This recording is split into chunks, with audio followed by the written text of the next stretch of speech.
Bonjour chers les élèves. Aujourd'hui, nous allons compléter avec la masse et la masse volumique partie 3. À la fin de cette vidéo, vous êtes capable d'expliquer quand est-ce qu'un corps solide ou liquide flotte dans un liquide donné. Vous avez besoin d'une calculatrice, d'un cahier et un crayon et le fichier de physique. Vous avez vu dans les vidéos précédentes que la masse volumique est définie comme la masse d'une matière dans un volume d'un mètre cube de cette matière. Chaque substance a une masse volumique spécifique, unique et constante. Dans le système international, la masse volumique est exprimée en kg par mètre cube et chaque 1 g par centimètre cube est égal à 1000 kg par mètre cube. Rho est égal à m sur V. Avec Rho est la masse volumique, m c'est la masse et V le volume. Beaucoup de gens pensent que toutes les choses légères flottent, alors que toutes les choses lourdes coulent.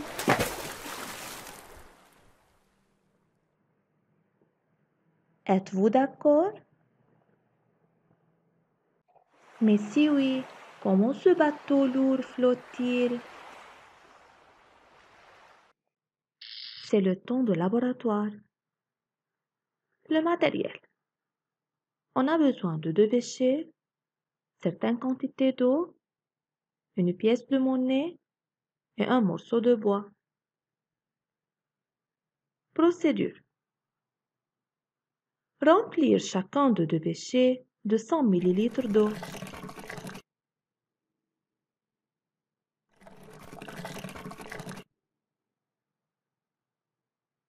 Mettre la pièce métallique dans le premier béchet et le morceau de bois dans le second.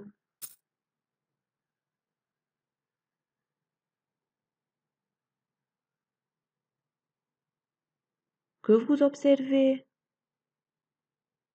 On observe que la pièce de monnaie coule dans l'eau, mais le morceau de bois flotte.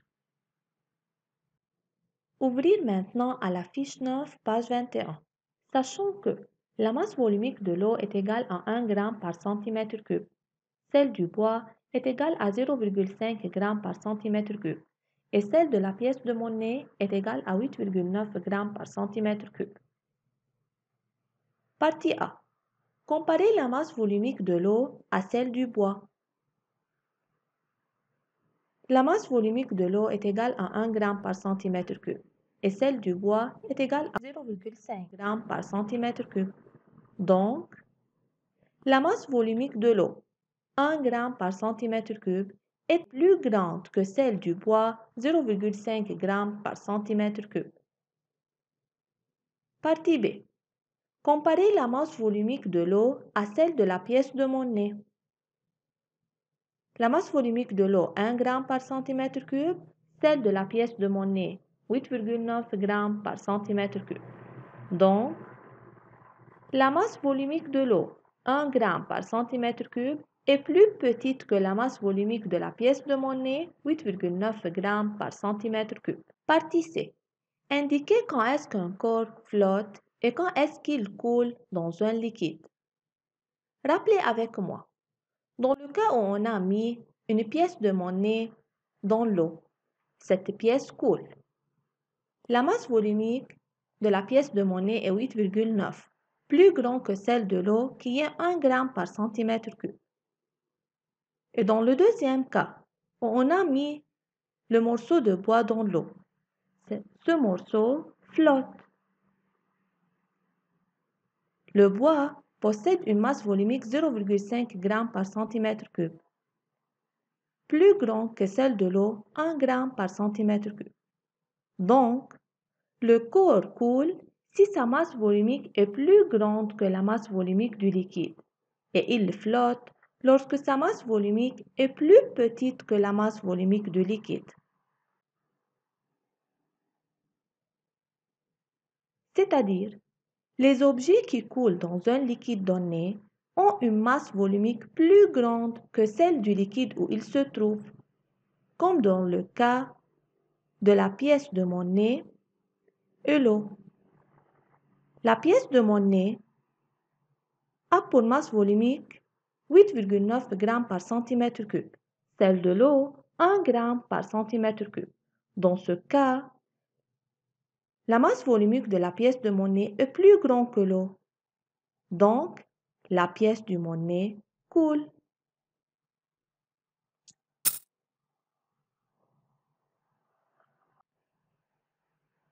Alors que les objets qui flottent dans un liquide donné ont une masse volumique plus petite que celle du liquide où ils se trouvent. Dans ce cas, la masse volumique de bois 0,5 g par centimètre cube, celle de l'eau 1 g par centimètre cube.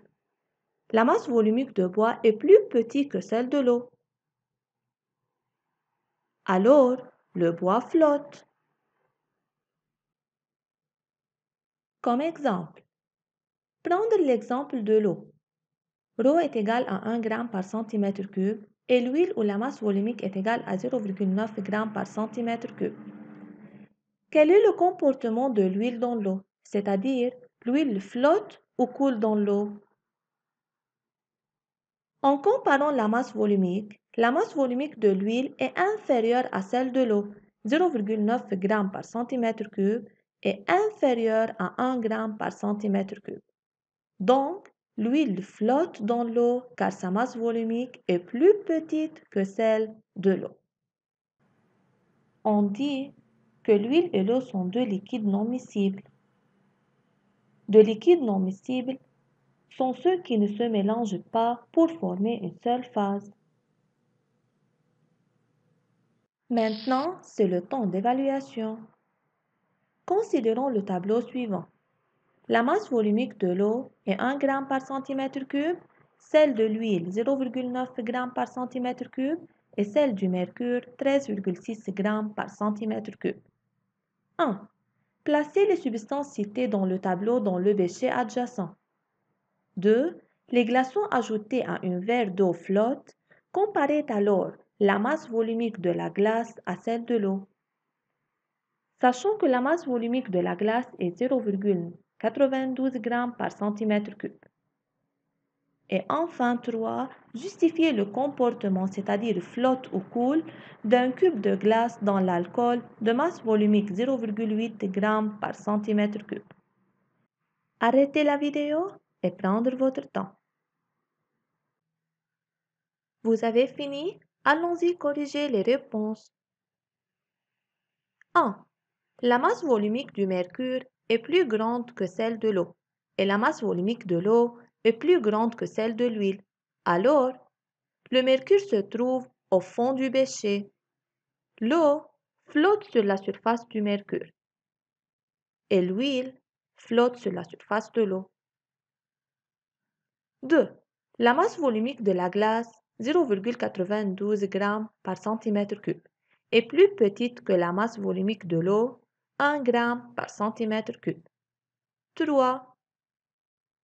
Le cube de glace coule dans l'alcool parce que la masse volumique de la glace, 0,92 g par centimètre cube, est plus grande que la masse volumique de l'alcool qui est égale à 0,8 g par centimètre cube. C'est amusant, chers les élèves, de réaliser ou bien regarder l'une de deux expériences présentées dans cette vidéo. L'expérience 1 consiste à voir le comportement des liquides et des objets de masse volumique différente, alors que l'expérience 2 consiste à voir la différence entre la masse volumique de l'eau chaude et froide. Merci pour votre attention. Je vous souhaite de rester en bonne santé.